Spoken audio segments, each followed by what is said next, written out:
개념으로 해서 팩토리가 마치 이 토큰을 생성하고 토큰을 학습하는 이런 형태로 표현을 했잖아요. 근데 이 LLM이라고 하는 게 결국은 텍스트를 토대로 해서 이 토큰을 어마어마하게 소비를 하는데 우리가 이런 지금 보시는 이런 논문들 있잖아요. 논문들도 그렇고 이런 것들이 다 이거 텍스트화 해가지고 인베딩해서 뭐 하고 이렇게 학습하고 또 추론하고 이렇게 해내야 되는데 만약에 우리가 마치 이제 속독하는 사람들처럼 이 자체를, 이 페이퍼 자체를 이미지처럼 바로 인식해버려서 토큰 수를 확 줄여버리면 어떨까라고 하는 굉장히 신박한 아이디어를 했는데 그걸 실제로 성공을 시켰습니다. 심지어 딥시크 모델을 이용하면은 이 압축률이 엄청나게 잘 된다라는 까지 선보였는데요. 이게 무슨 내용인지 어떤 파급 효과가 있을지를 한번 정리해 보도록 할게요. 말이 딥시크 OCR이라고 해서 OCR이 뭡니까? 이미지에 있는 텍스트를 이제 뽑아내는 약간 그런 느낌이잖아요. 원리부터 설명드리면 바로 끄실 거기 때문에 재밌는 사례부터 먼저 보여드릴게요. 왼쪽에 진짜 이게 이미지로 지금 돼 있는 거예요. 이미지로 이렇게 어떤 매거진에 있는 한 페이지를 했는데 이거를 이 딥시크 OCR을 통해 갖고 딱 했더니 이 금융 리포트, 애널리스트 리포트 안에서 복잡한 차트 같은 것도 인식해가지고 얘네들을 전부 다 HTML 프리멀 데이터로 안을 줘요. 그런데 된다는 거죠. 이렇게 응용할 수도 있는 거고 이런 거 보세요. 이런 것도 이미지거든요. 이 파싱이라고 표현을 해놓은 것이 우리가 파싱한다라는 게 이미지 속에서 막 이렇게 뭐 를 이제 구조화하고 빼내고 뭐 이런 거잖아요. 그래서 전체 문서를 먼저 쫙 스캔한 다음에 글자라든가 내가 찾는 그런 적인 내용들이 있잖아요. 예, 지금 보면 딥시크에서 이제 문서 처리를 하는 그 알고리즘에 대해서 약간 새로운 형태를 이제 소개를 했다는 거고요. 과거에 텍스트로 이렇게 되는 것들을 이미지로 좀 변환을 해서 이제 처리하는 이런 형태로 했더니 성능이 굉장히 높아. 이런 내용을 다루고 있습니다. 그래서 여기서 보면 어제 배운 파싱이라는 내용이 들어가죠. 그래서 이미지 파싱이라는 건 이미지에서 이런 특징들을 추출해내는 이런 것들을 이제 이야기하는 거고요. 그래서 이렇게 되면 이제 그 연산량이 토큰량이 한 10분의 1 정도로 이제 줄어들 수가 있다. 반대로 이야기하면 10배 정도의 성능 증가를 낼 수 있다. 이런 것들이 주요 내용입니다. 그러고 나 위치 같은 거를 가볍게 파악한 다음에 두 번째 단계에서 각각의 차는 이 부분들을 구체화해가지고 이거 심층 분석해서 하나하나 이미지가 아닌 진짜 객체화 텍스트와 이미지 도표로 바꿀 수 있는 능력을 가질 수도 있습니다. 너무나 대단하지 않나요? 너무나도 대단하지 않나요? 지금 보시는 이런 것도 이렇게 막 색깔별로 막 돼 있는데 이런 것들도 다 이렇게 구분제하고 할 수 있도록 마크다운 언어로 바꿀 수가 있고 심지어 논문에 있는 이 분자식 같은 것들도 이렇게 가져와가지고 넘겼을 때 이 스마일스라는 표현 형식이 있다고 하네요. 저는 이제 화학 전공은 아니라서 잘 몰랐는데 화학 구조식을 표현할 때 스마일스라는 표현 형식이 구조를 그대로 복사를 한다는 거죠. 근데 이것보다 더 대단한 거는 이 LLM이 망각 메커니즘, 그러니까 마치 사람처럼 기억을 하고 흩뿌려지고 이런 것들을 구현해낼 수 있는 가능성을 보여줬다는 건데 여기서 이제 망각 메커니즘이라는 건 이제 데이터가 이렇게 들어오면 우리가 보면 기억하고 이런 것들이 모든 걸 기억하는 거 아니잖아요. 그렇죠. 책을 읽어도 부분적으로.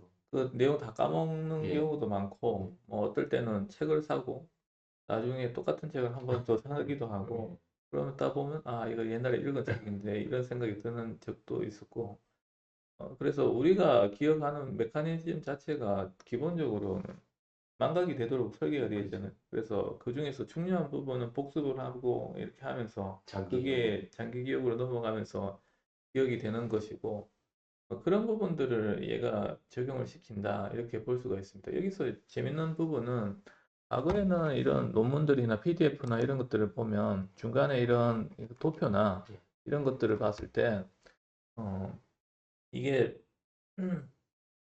그 LLM은 좀 이해하기가 굉장히 좀 처리하기가 힘든 부분 중에 하나가 도표나 이런 테이블이나 그림이나 이런 내용들이었거든요. 근데 이런 내용으로 봤을 때는 이런 것들을 굉장히 잘 이해하고 그 활용할 수 있다는 게 제일 큰 장점인 것 같아요. 대단한 거는 이 LLM이 망각 메커니즘, 그러니까 마치 사람처럼 기억을 하고 흩뿌려지고 이런 것들을 구현해낼 수 있는 가능성을 보여줬다는 건데 여기까지 다 설명해 주시면은 이 부분은 제가 영상 마지막에 정리를 하면서 말씀드릴게요.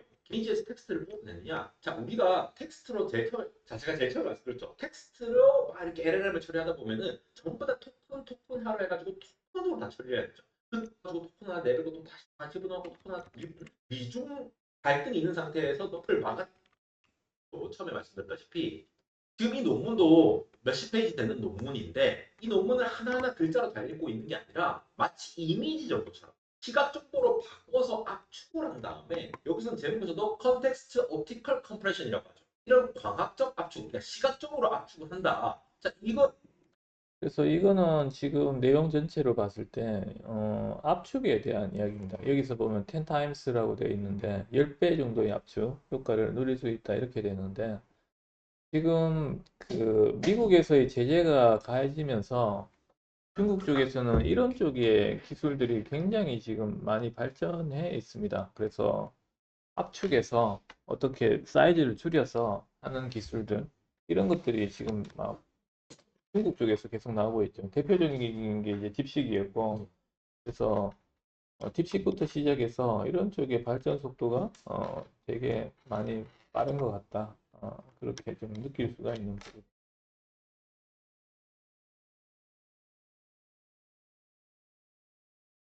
경제평론가와 함께하겠습니다. 안녕하세요. 안녕하세요. 네, 첫 번째 키워드 골판지, 퇴사율, 그리고 당근입니다. 뭐 소설책 제목 같기도 한데 이 세 단어에 공통점도 없어 보이고요. 무슨 얘기일까요? 요즘에 아마 대체 경기가 좋은 건지 나쁜 건지 좀 헷갈린다 이런 네. 분들이 많을 겁니다. 왜냐하면 내 삶은 팍팍하지만 막상 증시, 부동산 이런 걸 보면 또 정신없이 올라가거든요. 그래서 도대체 경기가 어떤지를 판단하는 척도, 이 준비한 세 단어 모두 불황의 조짐을 알려주는 척도로 쓰이는 그런 단어들입니다. 그렇군요. 과거에 유럽의 광부들이 카나리아를 갱도에 풀어서 유독가스가 있는지 확인했던 것처럼 요즘은 이 세 가지를 불황의 척도로 이용하는 경우가 늘어나고 있습니다. 네, 불황의 척도 예전에는 리스트를 가지고 많이 얘기를 했던 기억이 있는데 이젠 이것도 옛날 얘기가 됐던 모양이에요. 네, 그렇습니다. 불황의 척도에도 어느덧 세대 교체가 이뤄지고 있는 건데요. 말씀하신 립스틱 효과는 세계적인 화장품 회사 애평자 생산률이 들어가고요. 간편식의 매출, 립스틱 효과는 옛말이 됐다면서 불황을 알리는 6가지 비공식 지표를 소개했습니다. 일단 골판지 상자 생산률이 들어가고요. 간편식의 매출, 또 대형 트럭 판매율, 중고 의류 판매율, 퇴사율, 주거용 건물 허가 감소 등을 척도로 봤는데요. 실제로 구인 감소를 예상해서 미국의 직장인 퇴사율은 대퇴사 시대라고 했던 2020년, 그러니까 코로나 이후에 가장 낮은 수준까지 줄었습니다. 네. 또 골판지는 택배 상자 만들 때 쓰잖아요. 네. 그러니까 온라인 쇼핑 많이 하시면 이 상자가 많이 쓰일 텐데 올해 2분기에 미국 내 골판지 상자 생산량 택배 상자 그래서 경기를 예측하는 지표들을 뽑아내는 이런 내용들이고, 뭐 과거에는 뭐 여성의 미니스커트의 뭐 길이 뭐 이런 것들도 지표가 되기도 했었다고 이야기하는데 그 사람들이 이제 그 경기 전망에 대해서 굉장히 다양한 것들을 막 적용시키기 시작합니다. 그래서 최근에 보면 택배나 이런 것들이 발생하다 보니 이제 골판지에 대한 이야기 뭐 이런 것들도 집어넣기도 하고 그래서 여기서 보면 퇴사율, 뭐 중고 판매율, 간편식 매출, 뭐 트럭 판매 주택 건물 허가 감소 뭐 이런 것까지도 다 집어넣으면서 경기를 예측을 하고 하려고 굉장히 노력을 하고 있는 거죠. 한편으로는 이런 것들을 볼 때 경기 예측이 이만큼 힘들다 이렇게 볼 수 있는 거예요. 이런 것까지도 집어넣어서 이제 하려고 한다. 근데 이런 것들이 항상 들어맞는 건 또 아니죠. 어느 시점에는 잘 맞다가 그 어느 패턴이 바뀌거나 트렌드가 바뀌면 또 완전히 다른 형태로 또 예측이 안 될 수도 있는 거고 그런 부분인데 일단 지금 상황에서는 뭐 이런 것들이 경기 지표로 사용되는 사례도 있다. 뭐 이 정도는 좀 알아놓을 필요가 있을 것 같아요. 일단 AI에 도움받는 학생들 학습 능력 하락에도 이제 걱정을 한다. 뭐 이렇게 나와 있죠. 그래서 이제 학습에 대해서 AI가 긍정적인 것도 있지만 이걸 잘못했을 경우, 사용하지 못했을 경우에는 부정적인 영향을 많이 끼칠 수 있다는 이야기들이 굉장히 좀 많이 나오고 있는 것 같아요. 학습이라는 거는 어떤 약간의 그 생각하는 과정, 이 약간 성숙하면서 이렇게 내재화가 되는 이런 과정을 이제 거치면서 이제 내 것이 되는 것인데 그런 것들을 AI한테 맡겨버리고 그런 것들을 이제 사람이 안 하다 보니 이 문제가 좀 발생하는 거 아닌가 개인적으로는 그렇게 생각을 하고요. 그래서 뭐 지금 보면 학교의 과제나 이런 것들을 기본적으로 GPT나 이런 것들을 돌려서 이렇게 하는 상황이라 가지고 좀 문제가 될 것 같습니다. 근데 더 큰 문제는 이제 교사가 이런 GPT 사용이나 이런 것들에 능숙하지 못하다는 거, 이것도 굉장히 큰 문제인 것 같거든요. 그래서 학생들이 AI를 사용하는 입장에서의 이런 가이드나 이런 것들을 좀 해줘야 되는데, 교사가 그런 것들을 잘 못하지 않는가, 이런 생각도 조금 들기도 합니다. 여기서도 나오는 것 같네요. 학생들이 더 빨리 배우는 것뿐만 아니라 더 똑똑하게 배울 수 있도록 해야 한다. 해야 한다네. 예. 일단 선생님 하기도 되게 힘든 시점인 것 같아요. 그리고 MIT 연구진이 뭐 이런 AI 검색을 이렇게 하는 것들을 했었는데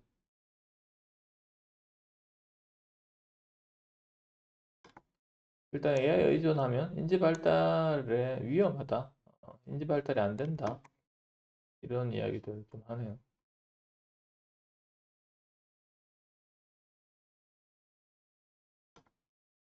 그래서 AI 의존하면 단기적으로는 뭐 자원을 아끼고 이렇게 하는 것처럼 보이는데 장기적으로는 부작용이 있을 수 있다. 그래서 어린아이일수록 제한하는 것이 필요하다. 이도 이야기하기도 하고요.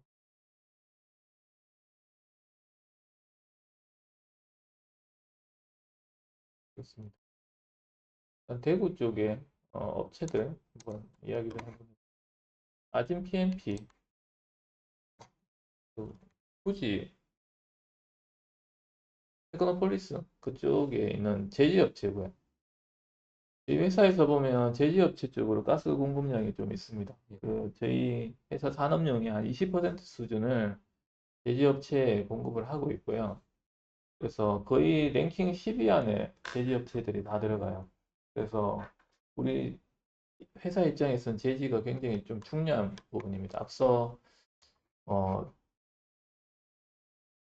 그 뭐 골판지 상자 생산률 이런 거하고도 좀 관련이 있어요. 그래서 저희 회사 관련 이 제지업체들이 골판지를 거의 뭐 생산하는 업종으로 되어 있기 때문에 그런 것들도 한번 기억을 해주시고요.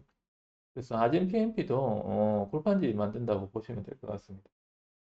근데 이 골판지를 만드는 데 있어 가지고 에너지가 굉장히 많이 사용돼요. 그러다 보니까 도시가스가 이제 사용되는 입장이고 어, 일단 아진 PMP 같은 경우에는 저희 회사 랭킹이 한 10위 정도?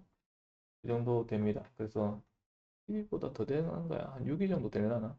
지금은 좀 사용량이 좀 줄어가지고 원래 연간 한 350만 정도 이상을 이제 사용을 하는 업체입니다. 그래서 두 군데서 그렇게 사용을 하고 이쪽에서는 보면 지속적으로 에너지 절감에 대해서 굉장히 관심이 많아요.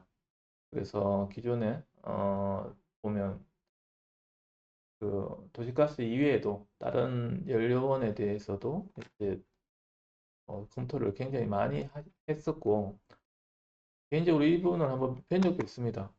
가가지고 그래서 대성하고 우리하고 뭐 어떻게 해가지고 뭐 수소 발전을 좀 해보자 막 그렇게 요구를 하시던데 그 좀 약간 좀 시대적으로 너무 앞선 이야기를 해가지고 뭐 일단 그거는 조금 지금 상황에서 좀 힘들다 이렇게 말씀을 드렸었는데 그러고 한 1년 있다가 기사가 떴었어요. 그 LG하고 히펌프 관련 정부 과제 프로젝트를 진행한다 이렇게 공표가 되어 있더라고요.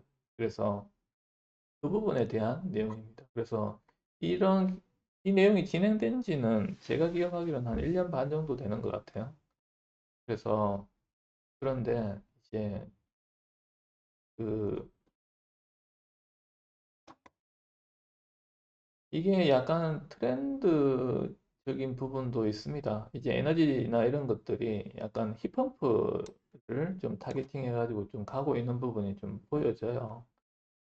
그래서 지금 도시가스 협회 측에서는 산업부 쪽에서는 힙펌프 쪽을 조금 밀려고 하는 것 같아요. 그래서 도시가스 입장이나 이제 지역난방이나 이쪽에서는 그거에 대해서 좀 반대 입장을 좀 표명하고 있는 상황이고, 그래서 힙펌프 자체는 이제 엄밀히 따지면 신재생 에너지 이런 쪽은 아닌데 유럽 쪽에서는 약간 신재생 에너지로 봐주고 있는 상황입니다. 그래서 난방, 가정용 난방 뭐 이런 것들도 유럽에서는 활발히 좀 사용하고 있는 거고, 힙펌프의 장점이 뭐냐면 에너지 사용량 대비 이제 아웃풋이 한 3배 정도 높다는 거예요. 그래서 COP라고 이야기하는데, 전기를 넣어주는 거 그냥 히터로만 틀면 그냥 1이라는 에너지가 나온다면 힙펌프를 통하면 3이라는 에너지가 나옵니다. 왜냐하면 나머지 2는 이제 외부 공기에서 에너지를 흡수를 해가지고 이제 공급하는 이런 형태로 되어 있어요. 대표적으로 힙펌프는 에어컨이죠. 예.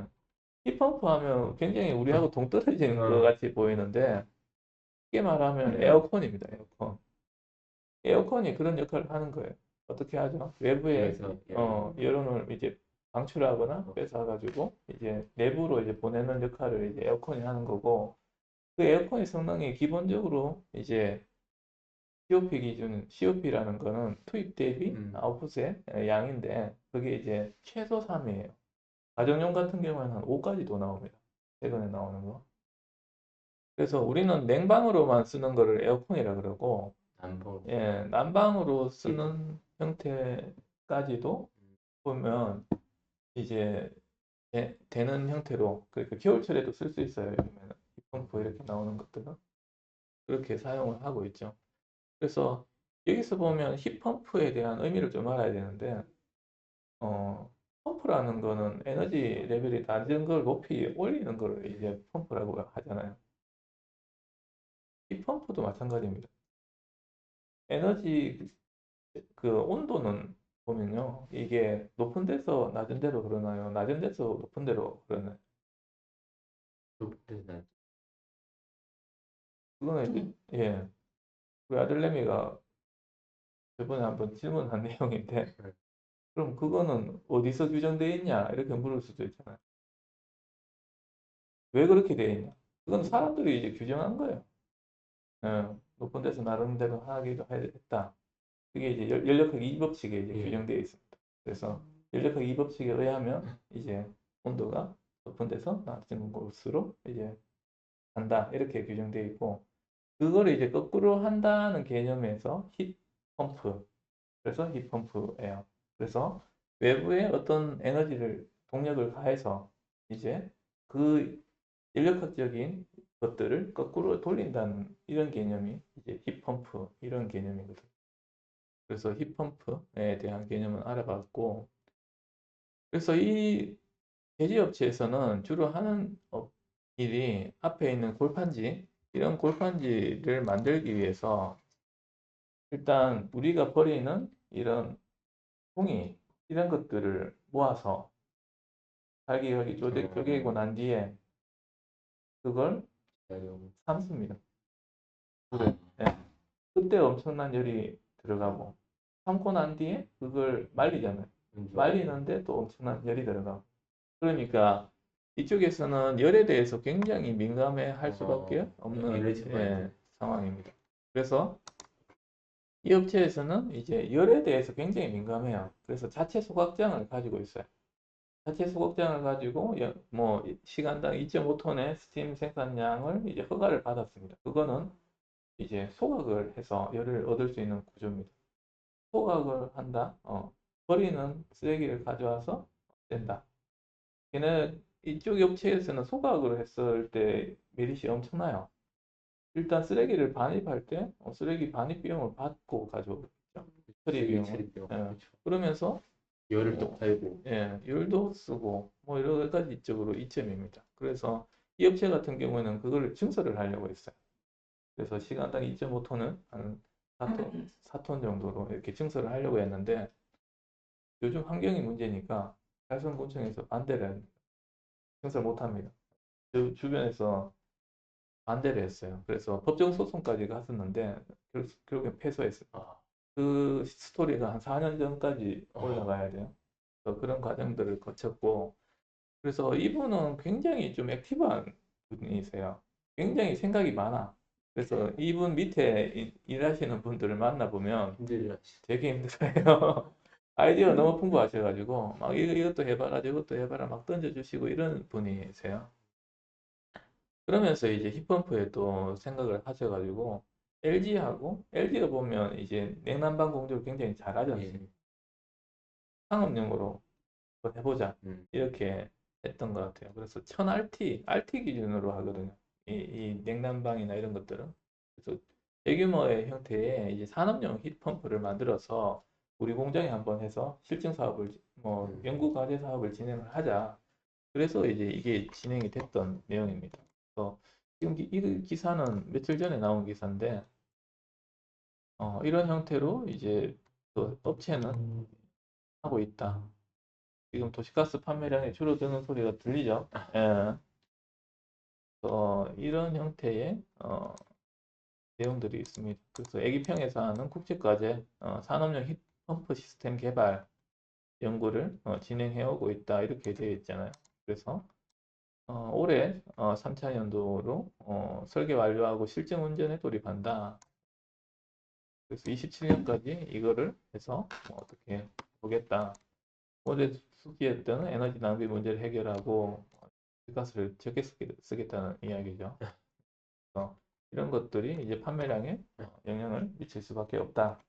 그런 부분들을 훑어봤습니다. 그래서 뭐 일단 국제적인 이슈, 뭐 지역적인 이슈 이런 것들이 떨어져 있는 게 아니에요. 연관성이 있습니다. 저희 대구 업체 중에서 LNF, 그래서 LNF가 최근에는 안 좋은 이야기만 계속 나왔었는데 최근에 좀 이런 흑자 전환한다 뭐 이런 이야기도 좀 나오네요. 그래서 그런지 뭐 주가가 최근에 굉장히 좋은 내용입니다. AI 자기소개 썼어. 훌륭해 합격입니다. 이런 거죠. AI에 대해 가지고는 부정적인 업체도 기업들도 분명히 있고요. 근데 긍정적인 업체도 있습니다. 그래서 지금은 이런 게 뭐 사람마다 좀 다른 것 같고 분위기마다 좀 다른 것 같아요. 그래서 AI를 꼭 써야 된다 이렇게 생각을 하고 굉장히 그 이런 쪽에 장려를 하는 기업이 있다 그러면 오히려 이런 쪽을 하면 오히려 페널티를 주는 기업도 있는 것 같기도 하고 지금 약간 좀 혼돈되는 시점이다 그렇게 생각이 됩니다.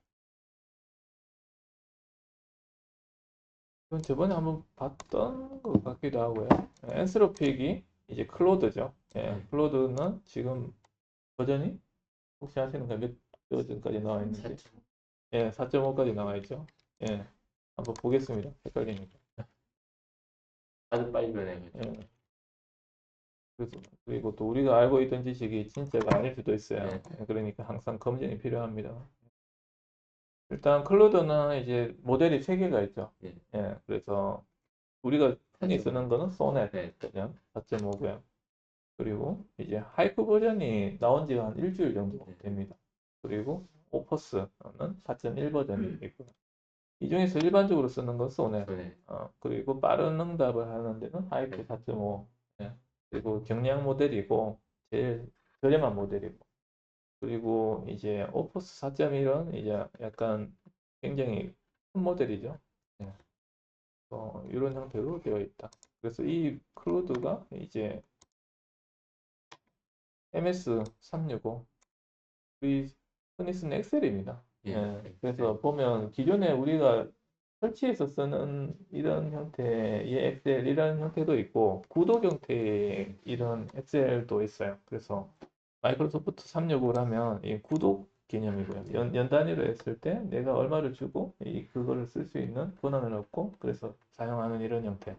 이런 쪽에서는 코파일럿이 기본적으로 장착이 되어 있는데 클로드도 사용을 할 수 있다.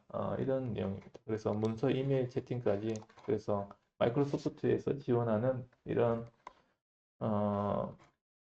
프로그램들에 지금 보면 나와 있죠. 워드하고 아웃룩 이런 것들에 이제 글루들을 사용할 수 있다. 이렇게 이야기를 드릴 수 있습니다. 그리고 윈도우 11에서도 이제 코파일럿 기능 개선이 된다 이렇게 나오네요. 그래서 코파일럿이 있긴 한데 제가 봤을 땐 그렇게 많이 쓰이지는 않는 것 같아요.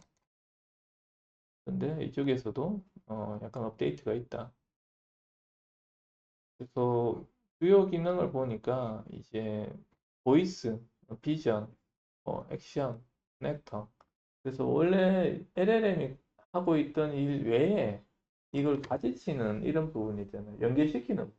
이런 것들이 좀 강화가 되어 있다. 이렇게 보입니다. 그래서 LLM이 더 많은 일들을 할 수 있도록 이렇게 좀 바뀌고 있다. 그게 약간의 변화의 포인트인 것